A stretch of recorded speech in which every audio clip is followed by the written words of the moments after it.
మిత్రులారా, మరో వార్తను చూసినట్లయితే హిమాచల్లో బస్సుపై విరిగిపడ్డ కొండ చర్యలు, 15 మంది దుర్మరణం. హిమాచల్ ప్రదేశ్లోని బిలాస్పూర్లో కొండ చర్యలు విరిగిపడి ధ్వంసమైన బస్సు, 15 మంది దుర్మరణం. బా ఈ దయచేసి మిత్రులారా, వర్షాకాలంలో మీరు ఎవరైనా వెళ్ళే వాళ్ళు హిమాచల్ ప్రదేశ్ రూట్లో వెళ్ళొద్దు.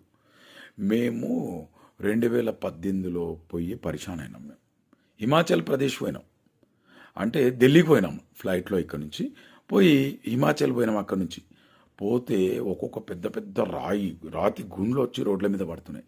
సేమ్ అలాగే జరిగిందంట, 15 మంది దుర్మరణం.